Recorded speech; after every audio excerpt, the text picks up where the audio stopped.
So I always hire a quarterback first. The CEO or the president, that person that's going to run it, they're the ones that I'm going to entrust them fully. That's their business. They're going to either have some equity in it for the most part. They're going to have some type of salary, and that's going to be the person that's all in. I have to do that, one, because I'm going to a bunch of different companies, but two, I can't run it fully. I'm not going to be a part of the day-to-day. If they don't trust that I trust them, they're not going to run it fully. Welcome to another episode of Culture Camp with Jason Haugen. Hey, I appreciate everybody listening in on this. I got an awesome guest. I got Dan Fleyshman. I appreciate you being on, Dan. This really means a lot, you taking the time. It's crazy right now. This is the first time we ever taken the podcast on the road. We are at the Grand America at almost midnight, and Dan just flew in. I really appreciate you being on here again. Dan is the youngest person ever to take a company public. He's an angel investor in 37 companies. He spent $60 million in influencers. He has a new company, relatively new, called Cards and Coffee. They've done $18 million in 12 months, and they have 6 locations, soon to be, I heard, a 7th location? And 8th and 9th. And 8th and 9th. Wow, it's just growing, man. Hey, I really, really appreciate you being on here and taking the time. It really means a lot. Happy to be here. So one thing I want to ask, man, you're just super interesting. I really feel like you're one of the interesting people, one of the most interesting people I've met. And the thing I really like about you is you are very, you come off just a super chill guy. When I don't know if you remember meeting me, or we met the first time at Keaton's house and we had the $1,000 tip dinner. Yep. We just had a conversation, just kind of talked, and then you invited me to Wag's a poker night, and I'm like, man, that dude is just a really, really nice guy, and I've heard a lot about him. And when you first hear about somebody, you kind of question like, hey, how are they, especially the pedigree that you have, like, how are they going to be? And it really means a lot that you're a really nice, like, really great person. One thing I want to talk about is, going back to what I just said in your bio, is the youngest person to ever take a company public.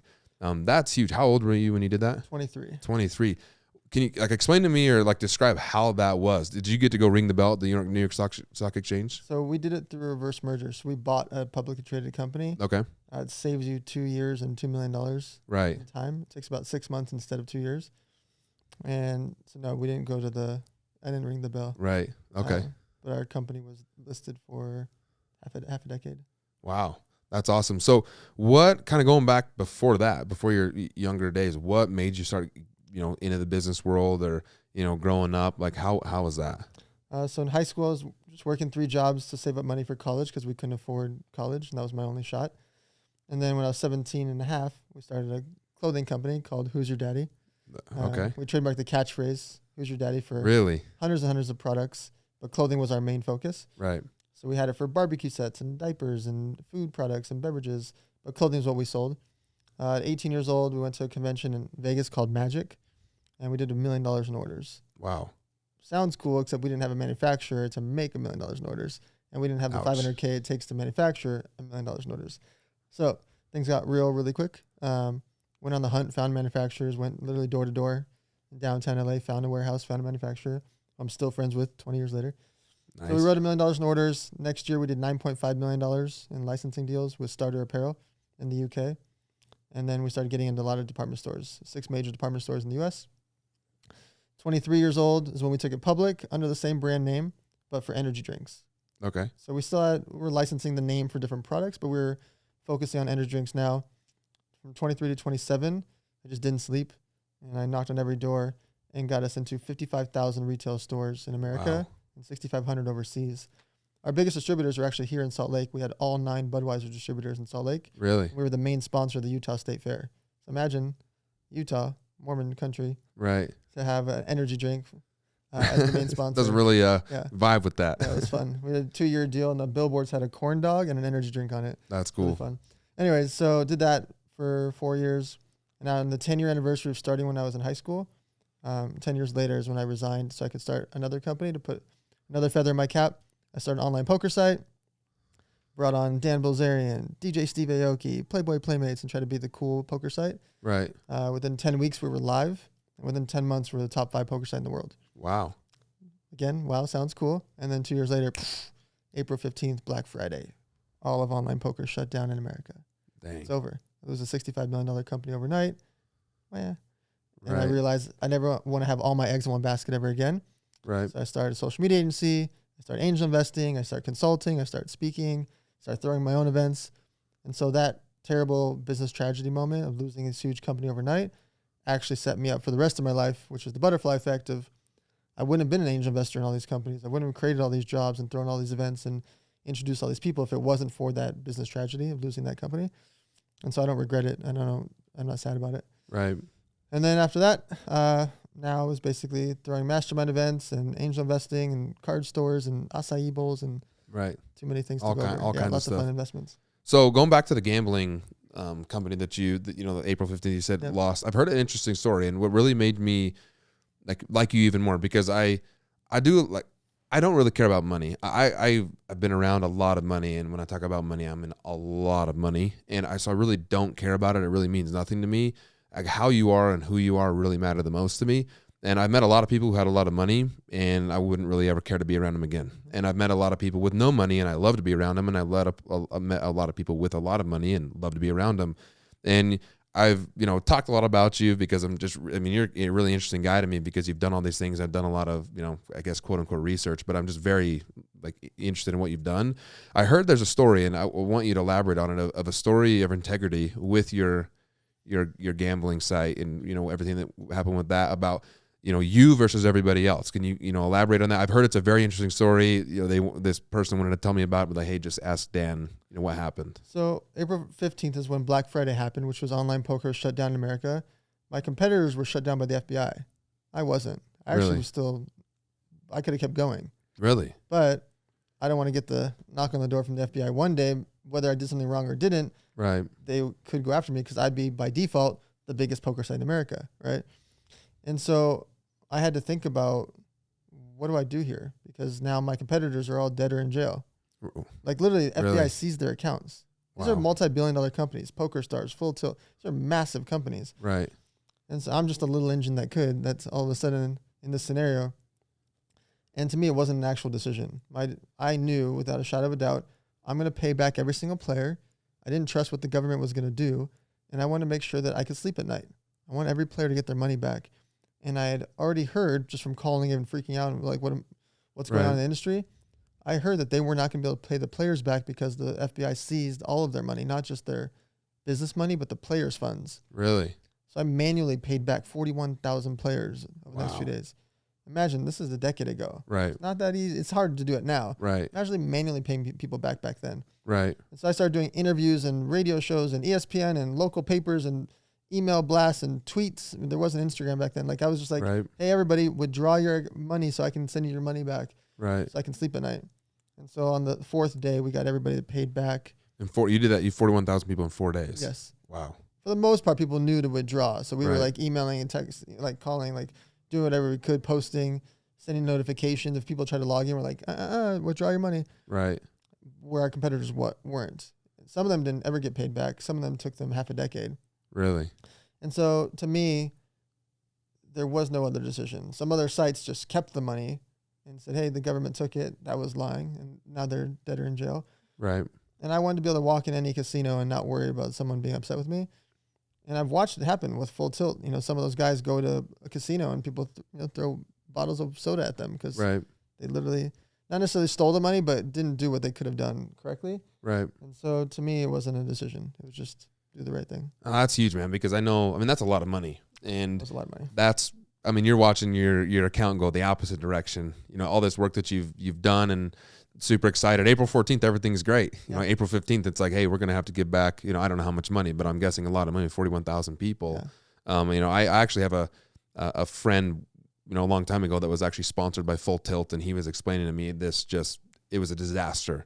And he had won a huge poker tournament in Vegas and put a lot of money online and, transferred a lot of that money. And he did not get it back. No, he's pissed. And he has, very salty about it, but it sounds like he should have been a part of your company. Going back to culture and things, like, is there a certain, like, how did you even think about that? Like, is there someone that you've learned something from, that you want to be a good person? Like, is this just you naturally? Because like most people, I believe most people are kind of born with that, like, it factor, or that factor that they can just help people. I always call it like the intangibles. Like, I can't really teach you how to be a good person. Do you think you were born like that to help people? Because it's kind of like helping. And I know that you do help a lot of people. We'll get that in a minute. But like, it sounds like it was an easy decision. Was there someone telling you, hey, you need to do this? Or was it kind of you, I just know I have to do this? So to me, everything's a long game, and doing the right thing is the best thing you can do for the long game, because if you have something that happens in your past, it will always be around. Right. It will always kind of haunt you. And there's like, what's the example? If I take like a big glass of water, right, and I drop one drop of dye in it, what's going to happen to the water? It's going to turn black. Right. Right. Or if I if I put a little poop in the water, would you drink it? No. It'd be this big. Absolutely not. Big old, right. What if the bowl was this big? Not even in the pool. I'm not even going in the pool. Exactly. Even if it's this tiny. Right. And so the concept is the same. Like if you have that one drop of dye, it stains you. And so to me, I would rather lose money or rather cover things in a lot of situations. I've had some serious situations. Right. I've covered a lot of money and a lot of integrity things that weren't my fault, that I was still covered simply because I didn't want to have that black stain. Right. And so to me, I don't know if I watched somebody or what it was. It wasn't a specific teaching moment. It was just, I know I'm going to be doing this forever because I love the game. Right. And that was the right thing to do. So what does integrity mean to you when you think about integrity, and when you're thinking about, like, is it the forefront of what you do almost every single day of, is this keeping my integrity? Is this not keeping my integrity? Is it a situation, like, do you believe in like a win-win situation, or even if it's a lose for you and it's a win for them, is that technically a win in your mind? For sure. Again, because I'm planting seeds all over the place, there's a lot of deals that I introduce people and they go off and make millions of dollars or six figures or tens of millions of dollars. I don't think twice about it. I have no resentment to it. I don't have in the back of my head like, oh, they owe me a car or a check. Doesn't even cross my mind. Right. Unless I said, hey, Jason, meet this person to do this transaction specifically for them to put in $4 million into your deal. Right. Then I could consider that, okay, this is a specific financial transaction. But if I introduce you to the muscle and then 2 years from now he puts $4 million into your deal, that's not on for me. A lot of people think that's for them. Right. A lot of people. Right. And I know that in my heart of hearts that one day Jason's going to remember the $4 million, and one day the muscle is going to think about that, and they'll remember the introduction, and maybe something happens, maybe it doesn't. Right. And I don't mind either way. Right. But if I keep planting seeds over and over and over and over and over, and I compound it every single day, everything I do in my life is about compounding. Right. I know that if I just take actions over and over every single day, whether it's relationships, text messages, investments, businesses, sales calls, if I just keep doing these things over and over and over, and you multiply that by 365, and you do it again next year, and you do it again next year, and you do it again next year, all of a sudden you're going to have 37 investments. And all of a sudden you're going to have all these different companies. It just compounded over time. I didn't do any one deal in 1 week. Right. No, I think that's super important. There's a lot of people that think that they're owed a lot.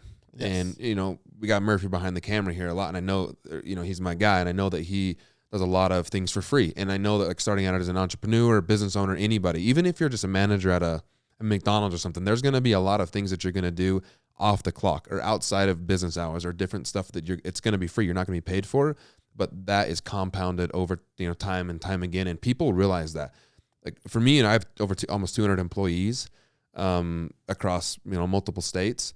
I hate when people are like, oh, hey, it's, 5:01 and I'm bouncing out of there. That means like, okay, you're not really, like, you're not here for the extra mile. The people that are staying 6, 7, 8, 9 o'clock at night, they're the ones that are my directors, and they have pretty much, they're my executive team or directors or management team, and everybody's always like, how come I never get promoted? Well, because you're literally from, you don't even come, you sit in the car at 8:58, you don't even come into work because you don't want to be early, and then you're leaving at 5:01 and bouncing out of there. Like, that's not really what I want, and that's, the company obviously needs more than that, and I that goes a lot further. So a lot of people, if you're listening to this podcast, it's take a self-check, like a self-assessment. How am I? Am I that person that is going the extra mile and doing things for different people, and really trying to network, like really bringing value. Like the thing that I think that you do is you bring a lot of value to people that you don't expect anything back, but it ends up paying you back a lot in the relationships that you cultivate, and I think that's really important. One thing that I do want to ask is, when you've created these companies and when you've done a lot, obviously, culture, and like this is Culture Camp, and we talk a lot about culture and team building. What are the specifics that go into when you're opening up a company? Say, you're just opening up that poker company. What are different things, or what are things that you do, or like little tactics that you do to build your team, or what you want your culture to look like, the people that you recruit, and things like that? So I always hire a quarterback first. Okay. So the CEO or the president, that person that's going to run it, they're the ones that I'm going to entrust them fully. That's their business. Right. They're going to either have some equity in it for the most part. They're going to have some type of salary, and that's going to be the person that's all in. I have to do that, one, because I'm going to a bunch of different companies, but two, I can't run it fully, and I'm not going to be a part of the day-to-day. If they don't trust that I trust them, they're not going to run it fully. Right. I also have to empower them so that the staff members and other executives and other employees and partners, vendors, relationships, everybody in between, clients, fully respect them and don't want it to be Dan. Right. None of my companies are about Dan, any of them. So you believe in putting credibility on and running everything through everybody else. I scream from the mountaintops about the CEO of my agency, the guy that runs my sports card store, the guy that runs Everbowl, like all my investments. I talk about them over and over and over and over and over. Right. It doesn't matter what I do. Right. It matters for the 400 employees working for Everbowl. They need to respect him, not Dan that raised some money for him or invested. Right. The guy running my agency, I want to talk about his 30-year career and how amazing he is. I ran the business for 8 years prior to that. He's running it now. Right. I need them to respect him. When I was running by myself, that's different. But it's his thing now. When he's all in, I need everybody that works for him to talk to him, the clients, the vendors, the partners, everybody has to respect him. I want them to know about me in the background so that there's some like extra stamp of approval some more on credibility on the company Right. or whatever. So that they don't mess around or mess up or try to do something, Right. But ultimately, from a culture perspective, I have to make everyone involved respect that person. The next thing is I want them to know how much I care about the business. So I only invest in projects that I care about. Right. I literally won't invest into a company or project that I don't care about, no matter how much it returns. Because I'm not doing it for the money part. Right. I know that sounds weird as an investor. I'm not. Because I know over the course of time, if I invest in things that I like, I will get the money part later. Right. 2 years, 5 years, 10 years from now. And when I get it, all I'm going to do is invest it again because I don't buy stuff. Right. What do I care about if more money comes back in? I'm just going to put it back in to other deals. And so for me, it's building up the culture with people knowing that I care about them and the whole project. On the way here, I'm group chatting with my staff. It's 2 a.m. where they are at the convention. And I'm excited talking to them about t-shirts. Right. Because I want them to know that I care about the t-shirts too. No, it's huge. And so you have to make them believe that you care, whether you're selling cars, you're selling t-shirts or blueberries and raspberries. That, doesn't matter what you're selling. They have to think that you care about it. Otherwise, they're not going to care about it. Right. No, I 100% agree with that. I think it's important that people have a really hard time, especially when they get a little bit of power or become a manager or a business owner, of micromanaging people. I think that like micromanaging is miserable. I hate being micromanaged. Sure. I don't think anybody likes it. Like, I wake up today and I can't wait for my boss to text me and call me 55 times and just trust me. I watched my dad do it. He owned a ton of restaurants growing up. We'd go in the restaurant and he'd be like, the manager start talking to me like, that I really don't care. There's customers here. We're making money. You do you. You don't need to ask me. Like, honestly, you know more about it than I do. Right. Like, I need them to know better. Right. Right. And that just shows you trust them. And people, like, do you think that people perform better when they know that you trust them than, I guess, under fear, what you'd call it, if, Dan's going to call me today and I wonder what's going on. And even if issues arise, like, how do you feel about, or how do you react when issues arise? Or, hey, boss, we just lost $1,000 today, or something just happened, or this happened, or that happened. And let's put the sports card store, for example. I have millions of dollars of pieces of cardboard. Stuff happens. Right. We're at a convention, the box is missing. Everybody's panicking. I'm like, guys, we're going to call the casino and talk to them about the valet. We're going to call over here and figure out, and we're going to find it. It's going to be in the car. It's going to be in someone's room. We're going to find it. And if we don't find it, guess what? It's one box. We're going to move on. I'm not going to fire anybody over the box. Right. Hey, someone stole this card at our store in New York City. Okay, I'm not going to fire anybody. Everybody's panicking, exclamation mark, emojis. Right. Oh my God. If I think that they did something wrong or didn't trust them, then they should freak out. Right. But I'm trying to make it calm, and you can hear my voice. I'm always trying to be calm in the situations, even when there's chaos. Right. Because if I start to be chaotic, then what's going to happen? Right. Everybody starts to lose their mind. The boat, they're going to jump off the boat. Right. So the captain has to be calm in chaotic waters, and stuff happens all the time. As a CEO, your job is to be a professional fire putter-outer. Right. Right? There's going to be fires morning, noon, and night. The amount of texts I get every single day with a problem, from sports cards to blueberries and social media influencers and everything between, is nonstop. Right. All day long. and I just calmly can fix it. And if I can't fix it, okay, we move on. Right. If something happens and someone didn't do this or someone didn't pay this or someone's doing this, it's going to happen over and over and over. And I have the expectation that there's going to be problems every single day. I know looking at my phone, I'm going to get problems texted to me. Right. Most people freak out, or they think that they're going to have egg on their face, or that everything's supposed to be perfect.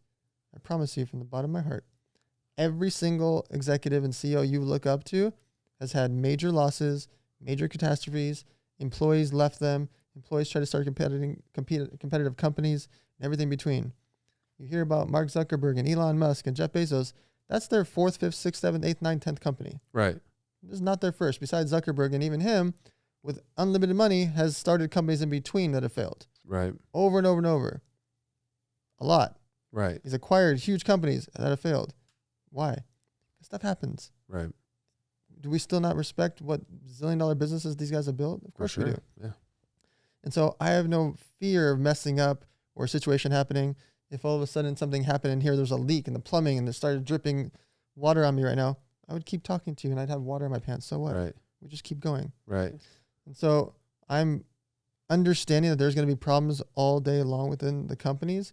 Live events, being at a convention today, people are chaotic about things. Yeah. And so I think the most important thing is to trust and respect that they're going to figure it out and let them know. And so they're not, I want a little bit of fear. So I don't want to be like, oh yeah, I just lost $1,000 card. I don't want it to be like, oh, okie dokie. Keep doing it. No. You want, if it happens over and over, we got to talk about it. I want them fear to go try to figure it out without the fear that they're going to get fired over making a mistake or something happening. Right. Well, how are you, doing that? Is there like a system, or like, do people know do you set the expectation? Hey, like, when I'm hiring you, so say that right at the beginning or you're launching a new card store and it's in a new city. How are you setting that expectation when, is there like a manual? Do you have a manual, or you have how do you do that? The accountability is amongst each other. Okay. And so with every business, I'm constantly creating group chats where they're interacting with other people. Again, whether it's acai bowl stores or it's sports card stores or social media clients, etc., I'm putting them together and it creates accountability amongst each other. Because now if you're in the Jacksonville store and the New York store is crushing it, what are you going to do? You better step up, right? Yeah, healthy competition. Right? Jacksonville store starts adding sneakers. Salt Lake City store is like, hey, we want sneakers. I'm causing them to want to level up. Right. And it causes accountability. At the booth today at the convention, this first staff member sent in a picture at 8 in the morning. We didn't have to start till 8:30, and we don't actually open the show till 9. What happens? Everybody's jumping in the taxis and go, let's go. It's accountability amongst each other. So that's not like Daddy Dan is like, oh, I'm going to beat you. Like they're the brothers and sisters that are working with each other, that we create an environment for them to want to win. Right. What are some things, because I know personally that this has been really tough for me when I've opened up different dealerships in different states and had to create that culture and that vibe across state lines. What are some pieces of advice, not only you can give me, but the listeners of saying that have maybe multiple stores? Because I actually am been in talks with a person who owns, a business, and they're like, we don't know whether to go open up another one or go open up one that's bigger and only have like one culture because they like their culture and they don't know if they can duplicate it. So what are some pieces of advice, and how have you been able to duplicate so fast? I mean, the Cards and Coffee have exploded in multiple different states, multiple locations, crushing it in sales, and it's just continuing to grow. How have you been able to do that and duplicating it? So for opening up multiple locations and having the employees want to work in parallel, they're not always going to be collaborative. Right. But they will be semi-competitive. And so if you have a car dealership here and you have a car dealership over here, weekly numbers will get people going at it with each other without making it a competition. Right. So it's not like, hey, whichever store does this, I'm going to send you money. It's showcasing, hey, guess what, guys? Congratulations. Our store in St. Louis just did $150,000 in sales. Right.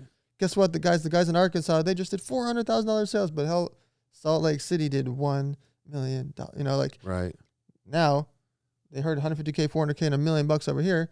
150K boys are not doing 150 next week. I promise. Right. They're going to do 300. Right. I promise you, without any competition, because they're just going to try to doggy paddle up to try to catch up with the other cities. But it has to be consistent. For sure. the way I create culture is I go touch every store. I was in Jacksonville for the grand opening. Right. I'm in Salt Lake City all the time. I fly to New York every other month now. Like I'm there touching the stores. Am I there every single day, every week? No, I can't be. Right. And as we go from 6 stores to 9 to 12 to 15, 20, I won't be. Right. I'm still going to touch the store. I will be in every single city for the grand opening. I will be there for any anniversaries. I'll be there for any events. And I'm going to be there. At scale, I haven't been to every Ever Bowl. We have 55 locations. Right. I'm not going to be at location number 84 either. Right. In those situations, they are now, it's much bigger than me. It's much bigger than the CEO. It's much bigger than us. It's them as a brand working together. Right. How have you been able to create, with your masterminds? I know that like we can get into masterminds because I know you're crushing the mastermind space. Like you are Mr. Mastermind. You've created a craze and a vibe behind those masterminds that's been able to be key, that's gone across the board. Kind of talk about your masterminds and, you have Avengers, right? And you have 100 MME. You've been able to create like a culture behind those masterminds and been able to keep that vibe going and all that. Can you talk about that a little bit? So it all started from free events. So I have an event called Elevator Nights, which I've thrown 48 times for free. Right. No tickets, no sponsors, no sales on stage, just free. And it'll always be free for the rest of my life. And those were 300 to 1,000 person events that I just kept throwing in every city to build relationships and help entrepreneurs meet investors, etc. I created the 100 million mastermind experience because I was speaking to everybody else's masterminds and I saw what the members liked or didn't like, what they cared about, what they didn't really care about, what got them excited, and what was kind of like, wah, wah, wah. Right. And I just picked and choose from that to make the ultimate mastermind. By doing it, I was going to make the most expensive, most high-end, most ridiculous mastermind in the world. It's $100,000 per person. Right. It's insane thinking about it now. What the hell I was thinking to launch it back in 2019. Right. We sold out in 2 months. Wow. 100 people at $100,000 each. Shit. Most masterminds take 1, 2, 3 years, if ever, to sell out because it's a lot of work to sell out even a $25,000 mastermind. The reason for it was the quality of what we were going to do. By the way, we hadn't thrown an event yet. We sold out before you ever did anything. Before we did anything. It's a lot of trust. Yeah, it's huge. From people I didn't know for the most part. I knew some of them, but for the most part, I didn't know them. Right. A lot of them knew my partner, Joel Marion, but a huge chunk of them didn't actually know us. I definitely had never been to one of our events because my events prior to that were free. Right. So I looked at how do I create the ultimate experience? That's why it's 100 million mastermind experience. It's actually the name. That I would create an experience that they would want to pay for such a big ticket amount and come back to over and over and over. Right. And then once I did it, and actually threw the first one in LA, Mark Wahlberg and Kris Jenner and Magic Johnson and Dan Bilzerian's mansion and race cars and charity poker. Like now, what happens? It was already sold out. Right. And everybody wants to join now. You create FOMO for years. Right.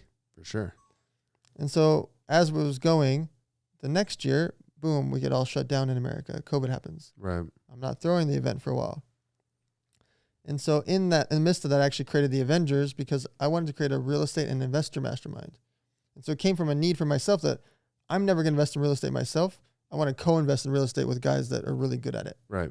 So Cole Hatter and Aaron Wagner and Clever Investor and Kent Clothier and all these guys that are really good at real estate, I want to surround myself with them and make them my partners.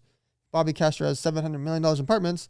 I want to invest alongside him and learn from him. Right. So I created the mastermind. We made a lower price point. It's at $35,000. And similar concept. There's 174 members in that one now. And that one is half real estate, half investing. Okay.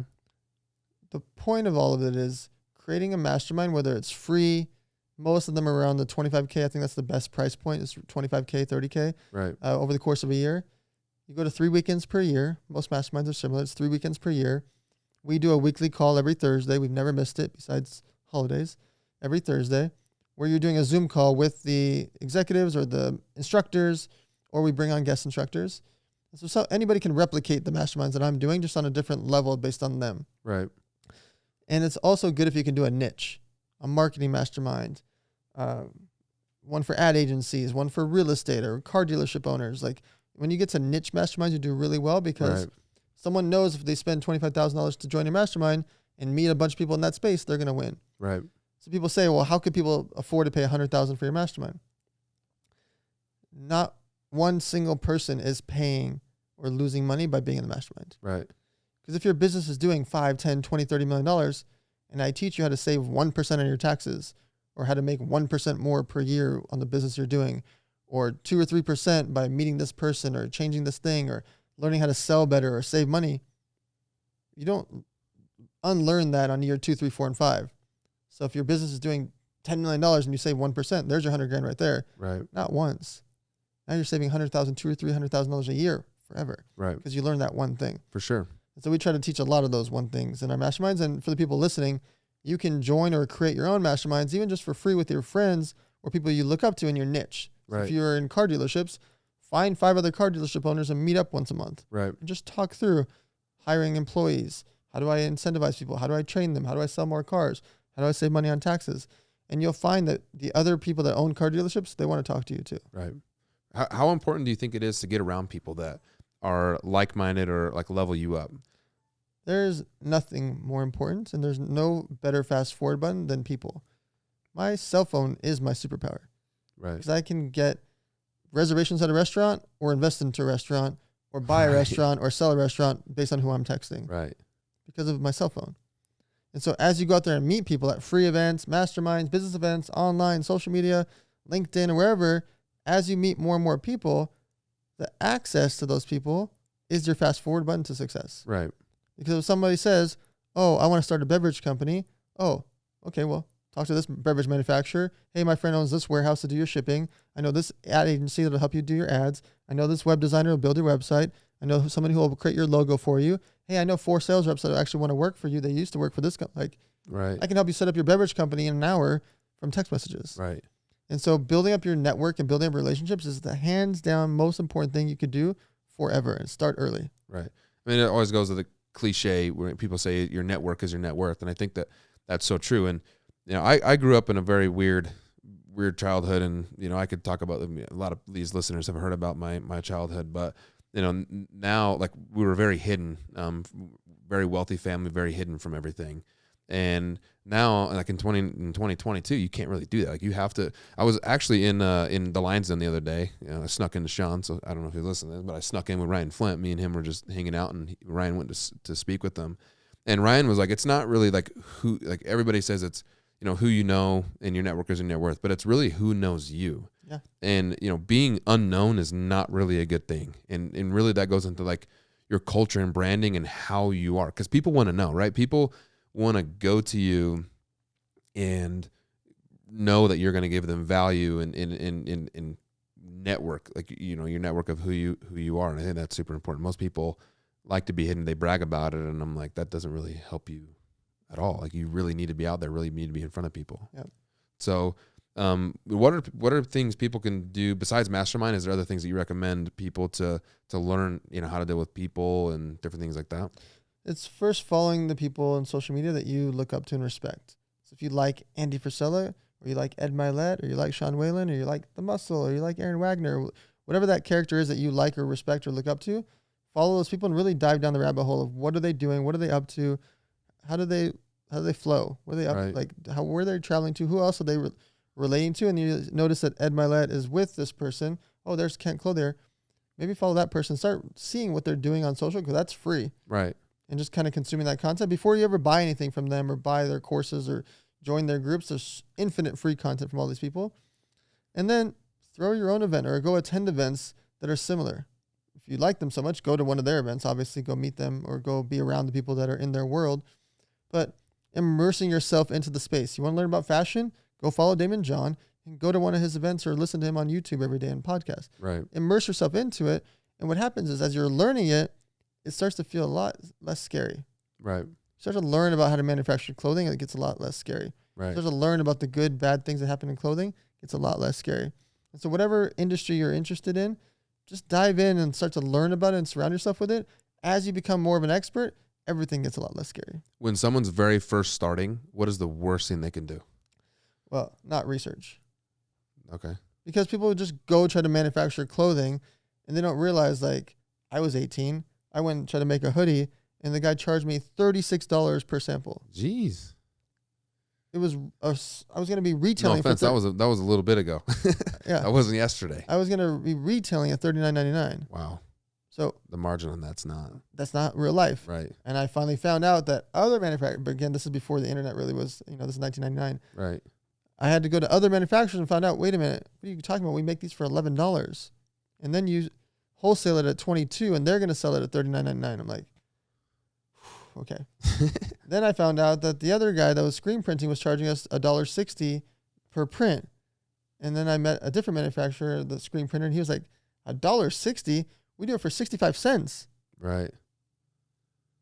So all of that could have been avoided if I went and met with other people and met multiple people to pitch me to talk about how much they charge. If I would have learned from one of them and said, hey, it's only 65 cents for screen printing, I would have seen the guy that's charged $1.60 and I'm like, hey, wait a minute. The other guys I met with said 65 cents. He would either came down on pricing or I wouldn't have worked with them. All that can be fixed with research. Now, 23 years later, I have Google, I have Yelp, I have social media. I can find out anything about anything in minutes. Right. I can become kind of an expert in anything in a couple hours with just YouTube and social media. Right. And so understanding that if you want to dive into something, whether you like watches, cars, makeup, hair, fitness, beauty, or anything between, go research everything about it and go researching all that industry. You will find out so many things that could help impact your business in advance to save you all those mistakes.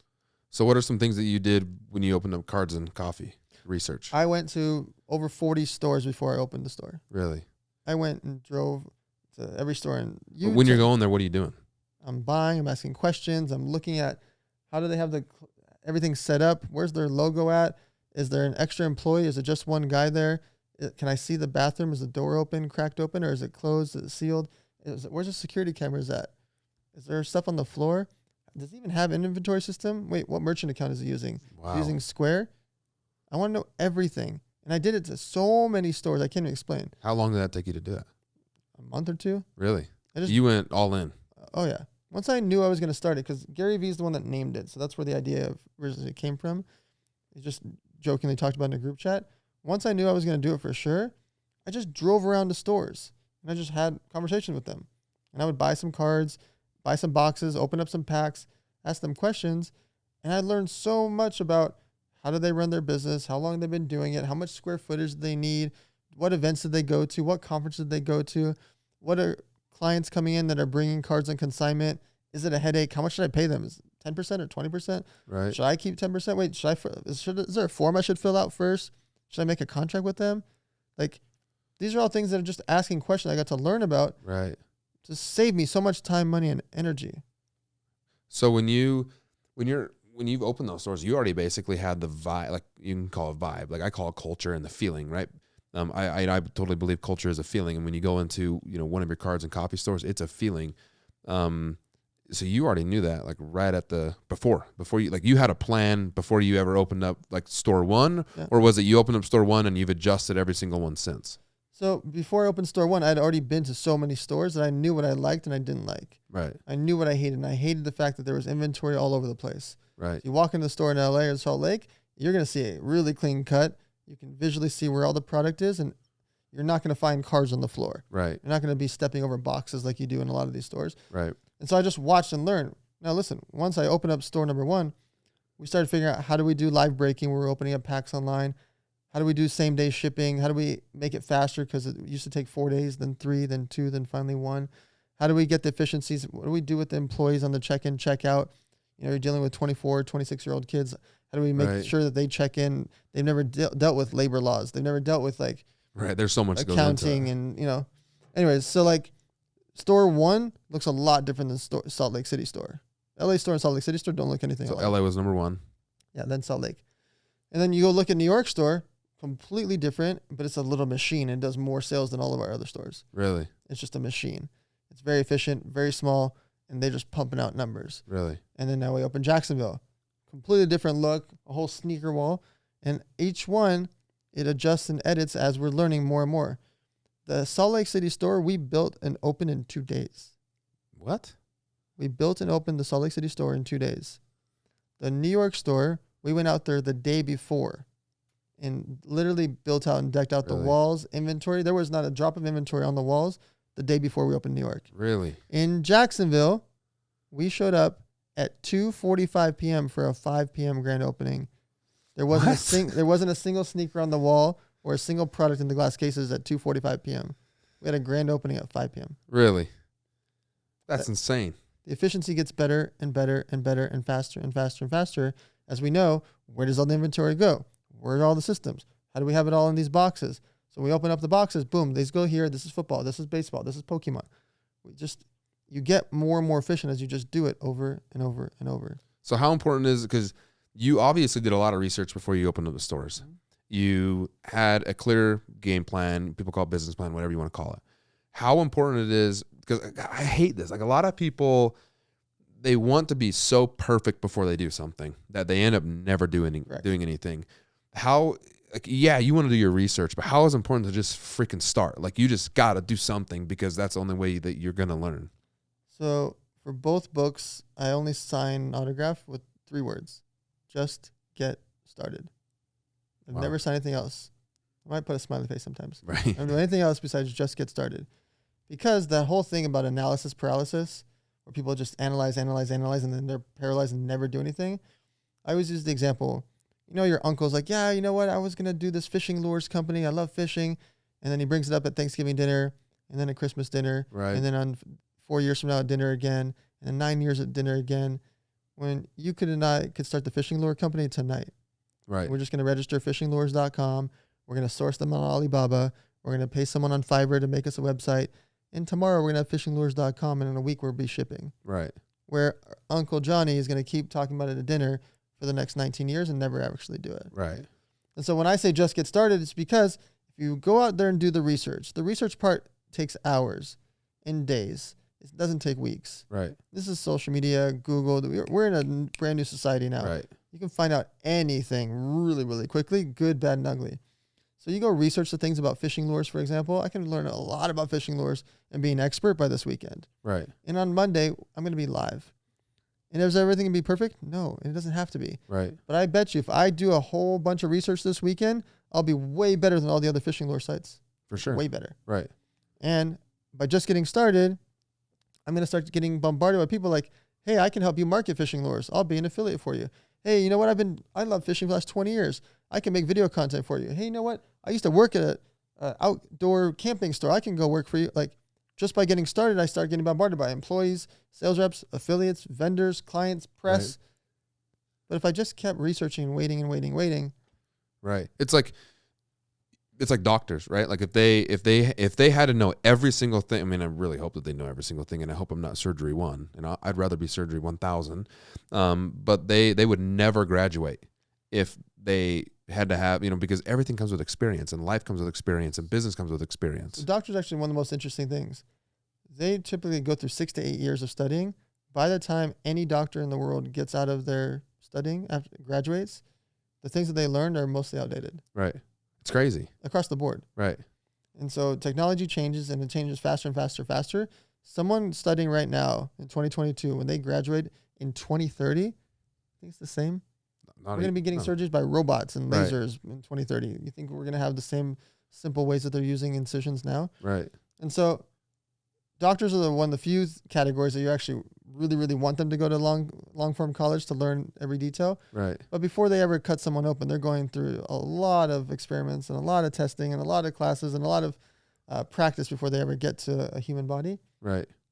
But the point of it is, if someone then gets out of there and doesn't go open up and actually go to work right away, they're never going to be a doctor. Right.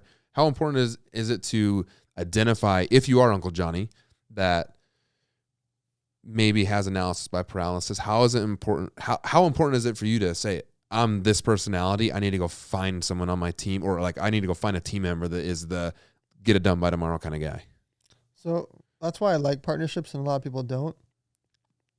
If you're an introvert and you partner with an extrovert, it removes your excuse. Right. Most people's excuse is, I can't go network, or I can't do social media, or I can't be on camera. I'm not going to force you to be. You're not going to change your stripes. Go get with somebody that will. Right. Go get with a social butterfly that will go out and do those things.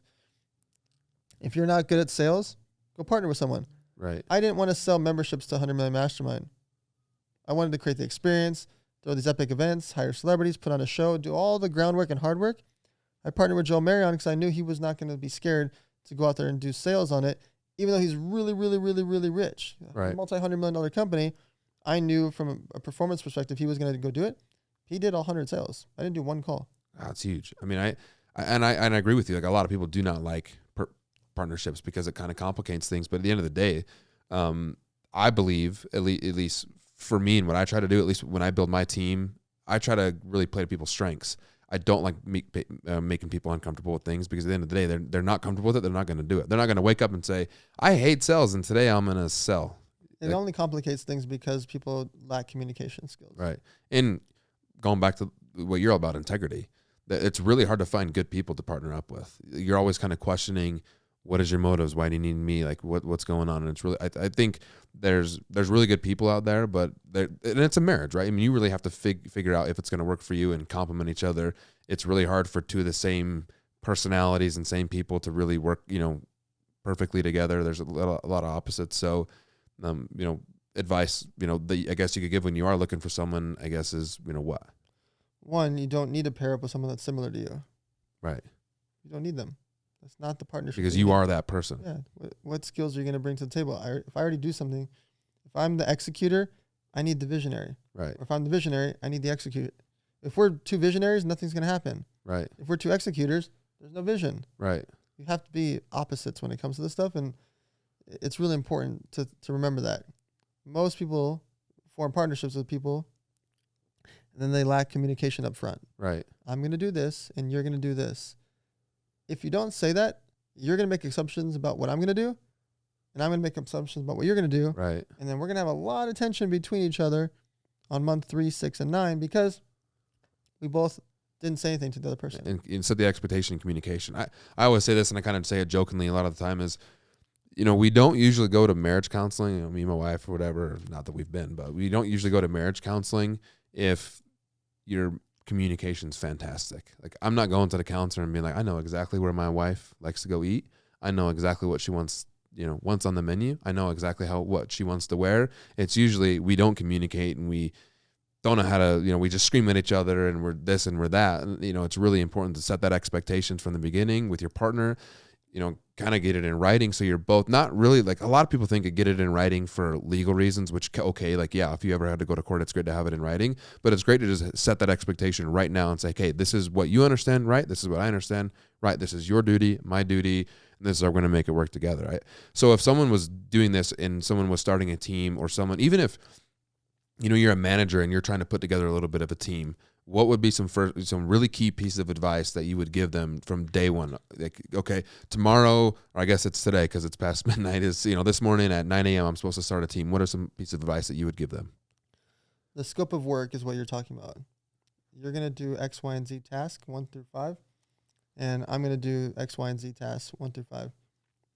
I do what's also called if this, then that. If you do this, then that's going to happen. If I do this, then that's going to happen. And I make those things clear for everyone. And then also having a very clear communication about what our goals are. And I don't make them really high. Right. Because if I make them realistic, people are going to actually go execute them. And a lot of people say, oh, if you make your goals like all the way up here and you still get here, you still did great. If you under promise and over deliver, or you have your staff under promise and over deliver, they are going to be monsters for you. Right. If I say, hey, listen, I actually did this for my energy drink. I need you to go out there, and when we do what's called ride-alongs, you're going to go visit 20 locations. I want you to get 4 appointments and get 1 sale. When you drive around, I know you can visit 26 to 32, but I say 20. Right. I know you can get more than 4 appointments out of 20 places, right? Right. And you definitely better get more than 1 sale of my drinks because they taste good. Right. People went out there, and I had girls, guys, all ages go out there and sell for me, and they would get into 28 to 36 places, set like 9 to 15 appointments, get like 6, 7, 8 sales, and what did they think? Right. I'm a freaking monster. Right. Right. I'm crushing it. Right. And all it was is because if I would have said, hey, I need you to go see 40 places, and you need to get 20 appointments, and you better go get 10 sales, and then they got 9 or they got 4, and they missed it, right, they would be disheartened. Right. I do that across the board in every business. I want them to hit realistic goals and crush them. Right. If they do that, it's going to incentivize them, and they're going to be proud, and they're going to tell their significant other, and they're going to tell their friend. They're going to talk about how they crushed it at work. Right. If I said go do 20 and you only got 14, you're not telling your friends. Right. You're not telling your significant other. Right. You're not talking about it because you missed it. And it all starts from the very beginning by making realistic goals that they can hit and having that straightforward communication, and then making it incentivized so that they can make money, or they can get accolades, or they can get incentives, or they can be a part of the process. At the card store, for example, we pay a commission on all of the sales because I want them to go out and sell. Right. It's not easy to sell sports cards at 4 a.m. unless you want to. Right. Right. When you're on live streaming, they want to because they're getting bonuses, commissions, and everybody in the group chat's gonna be excited if they had a big sale at 4 a.m. Right. So I think that's the biggest thing is I'm incentivizing people from the very beginning across all aspects, and I'm having very clear lines of communication across everything that we're doing. That's huge. I think that's super powerful. I think setting that expectation and what you want and what you want out of them, and honestly, like what they want out of you. Like, hey, this is what I'm going to do for you, and this is what you're going to do for me or for us, and setting that expectation. Wrapping this up, what are some what is the biggest lesson that you've learned, or hardest lesson you've learned? Like, you can say, I guess, biggest win, biggest fail biggest loss that you've had. I mean, the biggest loss was the poker site, because that was when I mentioned in the story about April 15th. April 19th, we were actually going to Costa Rica. I'd already spent $63,000 on flights and hotels. Wow. I had models flying in from all over the planet. I had photographers, videographers to do this campaign for this big new investment deal that was already signed. Wow. At a $65 million valuation. Everything was done. I never even got what's it called? My mom was calling for 2 months trying to get the money back from the Gaia Hotel Resort for we had spent all this money on the resort, and that we couldn't even get our money back. We couldn't get money back on the flights. Wow. $63,000. Yeah, that's flights a lot. and hotels for April 19th for this multi-million-dollar deal. Didn't happen because April 15th was Black Friday. Right. That was the biggest financial loss and emotional loss, to lose something that was going so well due to our competitors. Right. They got in trouble. I didn't get in trouble. Right. But the scoreboard's a scoreboard. Right. No matter what, the company's over. Right? It doesn't matter how it happened. I can sit on the floor and cry about it and point at what they did. It's still on me. Yeah, I think it's so incredible that you've recovered. There's no other option. The other option is sit on the floor and cry and then go work at Denny's. Right. Right? Or do what I did.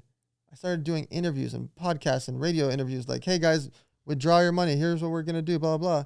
I ended up consulting for 4 land-based casinos. I got a consulting gig with Morgan Stanley. Wow. Like, they all called me because I was the only guy in America that paid everybody back and was publicly talking about the good, bad. I was showing my bank account statements. I was showing financials. I was showing everything. Wow. And by having that transparency, everyone was coming to me. That's huge. And so I think that was the biggest, business loss. Right. As far as biggest win, I mean, I don't know. There's been a lot of exits of companies. This is the funnest one for me, is scaling this, because I'm in it. I love sports cards. It's fun. It's like I know you love sneakers too. You're a sneakerhead. This is the most fun for me, and I'm building it to be the only real national chain store in the space. That's sick. That's awesome. What are some of the biggest, I guess, lessons you've learned opening up stores or investing in different businesses? It's finding people that can execute.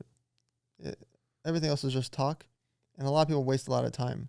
Right. And so the reason I can open up stores so quickly, or Everbowl, they open a store every 10 days. Jeez. We have 293 locations that are paid for. I mean, that team is on it. And they're going to get it from 10 days to 8 days to 7 days. Like, we're opening 5 in August. So it's actually less than one every 10 days. Right. It's like one every 6 or something. My wife loves them. So she's Mrs. Everbowl. But it is up to the CEOs, the quarterbacks of each of those companies. They're the ones that are crushing it. I just have to put them in a situation to be able to win. Right. I have to give them relationships and marketing and eyeballs, but then they got to take the ball and run with it. Right. The coaches can't go on the field. My job is to be on the sideline, and my job is to inspire them, get them good players on their team. I need the quarterback to go win the game. I can't score the touchdown for them. That's huge, and it goes back to culture and building a team and how you operate and what you want to do. What? Oh man, there's so much stuff, and I know that we're running out of time, and I know that it's getting late, and I know I really, really do appreciate. One thing that I do want to hit real quick though is there's so much more to you than business, and there's so much more to you than your investments and your angel investment, 37 companies, all this. You help a lot of people, And I know that for a fact. And I know that you have a foundation called Model Citizen. Can you just talk about like why did you create the foundation? Because, you know, a lot of people make a lot of money. They don't have to. And I know from multiple people and kind of even following you in little minor interactions, you're trying to put value in so much people and you're trying to help people at a different scale. You know, why did you know, I guess what motivated you to do that? So I was raising money for a lot of other people's charities. I would throw charity poker tournaments.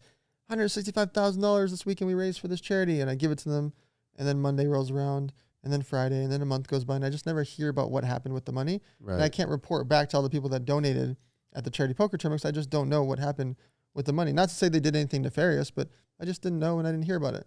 That happened a lot. Right. And so I wanted to create a charity that had a very basic, true cause and effect. I'm going to make backpacks with 150 emergency supply items inside, half food and drinks, half clothing, a watch, poncho, sleeping bag, etc. And I'm going to give it to homeless people. And I'm going to give it to women abuse shelters and teen abuse shelters and orphanages. And that's it. Wow. And everybody that's going to try to change it or tell me what to do differently for the last decade, I've never changed one thing. In the last 10 years, I make backpacks for the homeless, right. 150 items inside, and I give it out to homeless shelters and women abuse shelters. That's it. Wow. Because I know if anyone donates, and for the most part, I don't even go raise money. I just donate myself every year because I just care about what I'm doing with it. Right. When I go do that, I know if I give someone a backpack full of supplies, it's not going to change their life forever. But it's going to give them a fresh start. They're going to have food and drinks for a month or so. They're going to have supplies that they can use for years, cleaning supplies, the sleeping bag, etc. And this is all practice to me for my ultimate goal, which is I want to figure out, and I want to be able to get people around me that are really wealthy to fix two basic things, which is food and shelter. Right. The water part is getting fixed. Right. There's great charities like Charity Water that are going to fix the water situation. That is very fixable. Right. Food to me is extremely fixable, especially with how many humongous conglomerates that are out there that have infinite money. It's very fixable, and we do not need massive amounts of money to be able to actually fix the food situation. We need the food companies to fix the food situation with their surplus. Really easy to do. Because they throw away a lot of food. It's unfathomable. Right. And it was, by the way, it's illegal for most restaurants to give away food to homeless, by the way. I think that's annoying. That's ridiculous. On every level. Yeah. And then on the other part I'm practicing for is shelter is very fixable. And so I'm practicing the last decade on my charity with dealing with throwing all these events, raising capital, having 501c3, having execution, like understanding, learning all the aspects of it and what makes and triggers people to want to donate and help make them actually write a real check. Right. And practicing all those things for my end game, which is to make my friends and my followers and people I don't know and strangers really, really, really rich, because we have to do it privately. I don't trust the government to help because of all the red tape. Right. Because if I want to go build right now an apartment building for homeless people, it would take me years of red tape. Oh, yeah. So I have ways that we can do it privately that I don't have to deal with the government for those things. Right. And I'm not saying it to the government like, oh, screw the government. I'm saying because they just have so much red tape and bureaucracy. Right. And same thing on food. I have very clear ways that I'm learning over and over and over and making all these relationships on how to fix the food situation first in America and then globally, because we have to fix home first. And so this is practice to me. I incorporate charities into everything that I do. Every business that I have, the sports card store, 3 months into it, we gave away $250,000 to charities. Wow. My Everbowl, we have charity events all the time. My private events, my birthday parties, everything, all of them have a charity component. Not because I need people to donate to the charity. I don't even pitch for that. I want them to go replicate it. Right. You don't need to donate to me to make a backpack. You can make a backpack with supplies. Right. You can make a Ziploc bag with supplies. You can make a better backpack with supplies. You don't need my backpacks. Right. I want you to go make backpacks in Philadelphia and Montana. Right. And El Salvador. My goal is to create all these charity events. I throw Thanksgiving food drives, rented out SoFi Stadium to do the biggest toy drive ever. Like, I'm doing those things, so you go do a toy drive. Right. You don't need to come to my toy drive. For sure. You don't need to come to my Thanksgiving food. You can make Thanksgiving food. Right. My goal is to make all these things, and I post about charity all the time so people can go replicate it. Right. It's just like when you're, the $1,000 tip dinner. A lot of people perceive that on social media. Like, oh, they're just, they're posting these $1,000 tip dinners, to brag. No. And I saw an interview that you did. I can't remember where I saw it, but you were like, no. You're missing the point. The point of us posting about it is to inspire people to absolutely do them, because there are a lot of posts on social media, but how much are not posted on social media? And you've created, I think you even use the analogy, maybe I can't remember where you a pebble in the pond, and it creates a ripple effect and across the United States. I mean, you're like, I don't care who you are. You give someone $10,000 tip. I mean, that changes lives. $1,000 tip, it's huge. Yeah, I mean, that definitely goes a long way. It all stemmed from being $100 tipping dinner. That's where people are replicating us all over the country. Right. And it's much bigger than us. People doing the tipping dinners in random cities, they have no idea who I am or Jimmy Rex. Like where it came from, yeah. Yeah, Jimmy Rex created it. Right. I didn't create it. Right. Well, I just helped popularize it. Right. Whether you do $100 or $20 or $1,000, I want you to go do it. Right. I want people to go copy it, and it's worked. The proof is in the pudding. There are hundreds and hundreds of people that we know of that are doing tipping dinners. Right. I don't know them all. I'm not tagged by all of them. I don't see them all because they don't need to tag me. They don't know me. Right. That's the whole concept of all these charity things. You do a Thanksgiving food drive. You do a toy drive. You do a tipping dinner. I want you to go copy me. I don't need any accolade. I don't need to know who I am. I want you to go give that food out and go give that money out and go inspire other people to do it. That's huge, man.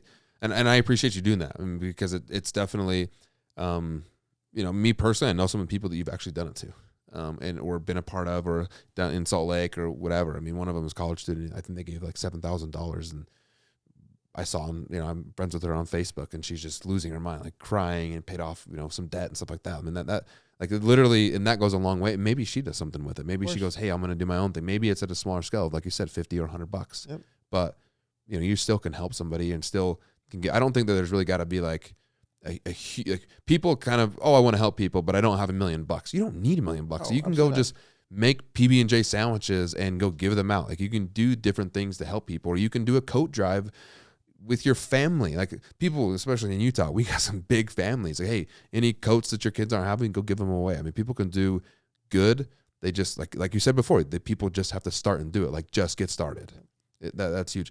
I know we'll wrap this up. One last thing that I want to ask you, and I ask everybody this, is success is what to you? What does success mean to you? Freedom. What about freedom? I can fly here at 11:30 at night and come do a podcast with you in a hotel room. And then tomorrow morning speak an event, and then at 3 p.m. go fly to a wedding. It's freedom. I could do none of it, or I could do all of it, and I have a choice to do all of it. No, I love that, and I definitely I agree with you. I mean, I definitely think success is freedom to basically, like, it doesn't really mean, like, and I love that you just said this, and I want people to, I really want to push this home, is you never said a dollar amount, like, and you never really said how you're going to get to places, but it just means what you want and truly makes you happy. I think that a lot of people misconceive of success as going to make me happy, or, I've seen a lot of people that have a lot of money that I think are successful, or people think their money's successful and they're miserable. They're depressed. Yeah, and I love that, man. And again, hey, I really, really appreciate you being on here. It means the world to me. I know it's super freaking late, and you had a long day today and a long flight you just got off of. Dan, where can people find you at? Social media, where are you at? So all my social media platforms are the same. It's just at Dan Fleyshman. And that's also a thing you guys should do. You should have the same bio, the same photo, and the same screen name across every platform to make it easier for people to find you. Awesome. Hey, you heard it from Dan. Again, Dan, I appreciate you so much, and we will see everybody around. Thank you. Thank you.